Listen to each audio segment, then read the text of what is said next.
So much of what you do during the day depends upon how you went to sleep the night before. And there are so many ahadith that talk about the angel's involvement in your going to sleep and the effect that that's going to have on the next morning. You're going to sleep and you have a few choices to make. Number one, you're really tired. So am I really going to recite all of the adhkar, all of the remembrances that the Prophet ﷺ recommended that I recite at this time, or should I just leave this to later? Do I really get up and do wudu right now, as is the sunnah of the Prophet ﷺ? Do I go to sleep in that state of purity?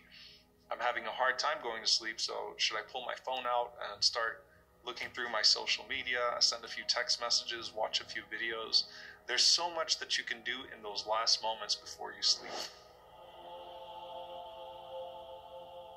The Prophet ﷺ said that every night as you go to your bed, an angel and a devil come to you and they start to prompt you. Now this is in accordance with another hadith which is more general, that the Prophet ﷺ said that throughout the day the shaitan whispers to you and prompts you towards evil and promises you poverty and tragedy, and the angel prompts you towards good and to the promise of Allah subhanahu wa ta'ala. And so you're constantly between those two influences, right? But when you're going to sleep at night, the Prophet ﷺ said in those moments an angel comes to you and says, "Ikhtim bi khair, ikhtim bi khair, ikhtim bi khair." End your night well, end your night well, end your night well. And then a devil comes and says, end your night in evil, end your night in evil, end your night in evil. End it with a bad word, end it with a bad sight, end it with a bad exchange, end it with something evil. Because our actions are judged by their endings. Okay? Right? So this is your last moment of the night, and you're going into death, right? Because at night when you sleep, it's al-maut as-sughra. It is your minor death. You don't know if you're waking up the next morning. Your souls go back to Allah subhanahu wa ta'ala. So just as you live your life and it's those last moments that count so much, such is also the case when you're going to sleep. So the angel says, "Ikhtim bi khair." End your night with dhikr, end your night with the remembrance of Allah, end your night with some Quran, end your night with those good things, not those things that are bad. And there are so many different things that the Prophet ﷺ mentioned that we should do at night, and they do involve the angels. So one of them, the Prophet ﷺ said that when a person makes wudu, he said, purify your body so that Allah subhanahu wa ta'ala may purify you at night.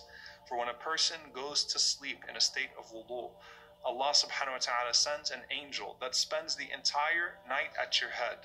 And that angel says, Allahumma ighfir li abdika kama bata tahira. Oh Allah, forgive your servant as he went to sleep in a state of wudu. Oh Allah, forgive your servant as he went to sleep in a state of purification. And he keeps on making dua for your forgiveness throughout the entire night, just because you took those moments to make wudu, you took those moments to wash yourself and purify your body before you went to sleep. The Prophet ﷺ also mentioned Ayatul Kursi. To recite Ayatul Kursi, the Prophet ﷺ said that it would stand guard for you, that Allah would send an angel that would stand guard for you and protect you from any shaitan that could come anywhere near you throughout the night. And so just by making wudu, just by reciting Ayatul Kursi, by reciting those things, you have an angel that stands guard for you. You have an angel that seeks forgiveness for you throughout the night.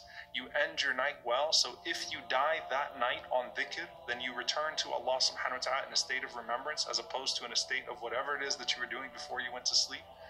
And if you wake up in the morning, you wake up already oriented towards Allah subhanahu wa ta'ala, ready to cling back to those things that you went to sleep with, so that you can continue your direction and your pursuit of Him.